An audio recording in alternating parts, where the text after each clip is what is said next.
নমস্কার বন্ধুগণ, আমি সৌম্যদীপ পালিত। Welcome to STP channel. কখনো ভেবেছেন একবারও এই কয়েকদিনে ইস্ট বেঙ্গল মোহনবাগানের খবর তো প্রোগ্রেসিভলি আপনারা জেনে যাচ্ছেন অনেক সোর্স থেকে, অনেক জায়গা থেকে, আর গিলছেন, কিন্তু আমাদের আরেক দল, অপর দল মোহামেডান এসসি, সে কি করছে?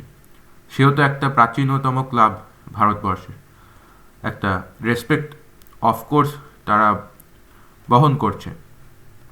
মোহামেডান এফসির কী খবর? মোহামেডান এফসির এই খবর দিতে আজকে আমি এসে গেছি আপনাদের কাছে। দেখা যাক কী হয়। কি শুনুন, এই পুরো ভিডিওটা শেয়ার করবেন, আর মোহামেডান এফসি ফ্যান্স এটাকে একটা ইনফরমেটিভ ভিডিও ওয়েতে আপনারা নিজেদের মধ্যে এই ভিডিওটাকে শেয়ার করে দিন আর জেনে নিন। ফিফা ব্যান খেয়ে গেছে মোহামেডান এফসি, ফিফা ব্যান খেয়ে গেছিল মোহামেডান এফসি বলা যায়। এবং তার ফলে কি হয়েছে, ফিফা ব্যানের ফলে তারা ট্রান্সফার করতে পারেনি। তারা দুরান্ডে নেমেছে, সুপার কাপে নেমেছে, ট্রান্সফার বিনা করে তারা নেমেছিল ম্যাচ খেলতে। তাই ফিফা ব্যান খাওয়ার পরে তারা ট্রান্সফার করতে যেহেতু পারেনি, আর তার ওপর থেকে সময় কম, তাই আইএসএল যদি শুরুও হয় এই জানুয়ারি উইন্ডোর পরে, মোহামেডান এফসির একটা মাথার চাপ হতে চলেছে এইটা। কেননা উইন্টার যে ট্রান্সফার উইন্ডো মাত্র 4 থেকে 5 দিন তারা পেতে চলেছে। ইয়েস, মাত্র 4 থেকে 5 দিন তারা পাবে মোহামেডান এফসি। এর মধ্যেই তাদেরকে টিম গোছাতে হবে। আচ্ছা, তারপর আরেকটা প্রবলেম হতে চলেছে, ফরেন প্লেয়ার্সরা মোহামেডান এফসির সঙ্গে ছিল, তারা তো এখন যতদূর সম্ভব বাইরে আছে। তাদেরকে ক্রিসমাসের ছুটিতে তারা এখন বাইরে আছে ফরেন প্লেয়ার্সরা, তাদেরকে মানাতে হবে, খুবই মানাতে হবে।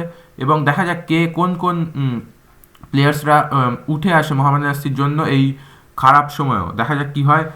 সময় কিন্তু বেশি নেই। এই জানুয়ারি ট্রান্সফার উইন্ডোর মধ্যে মাত্র 4 থেকে 5 দিনের মধ্যে তাদেরকে টিম গোছাতে হবে।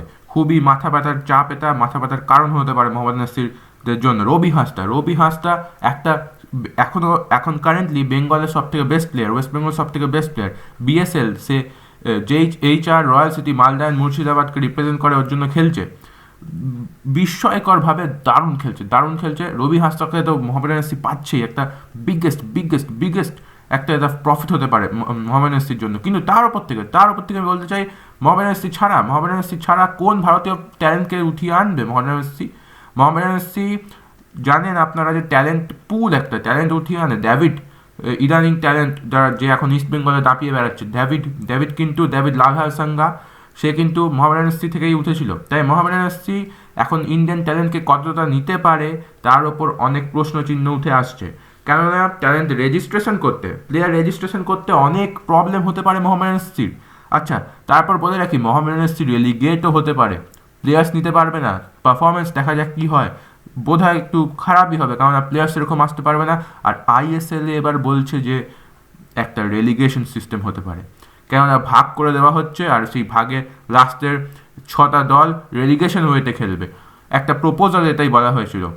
আর তাই বলি, রেলিগেশন যদি হয় তো মোহামেডান এফসির একটা দুশ্চিন্তার কারণ হতে পারে। তারা একটাই সিজন খেলতে পেয়েছে আইএসএলে, আর আই লিগ থেকে আবার উঠে যদি আইএসএলে আসে, শুধু 2টো সিজনই খেলে আর তারপর আবার পিছিয়ে যেতে পারে, সেটা কিন্তু খুবই দুঃখজনক হবে মোহামেডান এফসি ফ্যান্স এবং বাংলার ফুটবল ফ্যান্সের জন্য।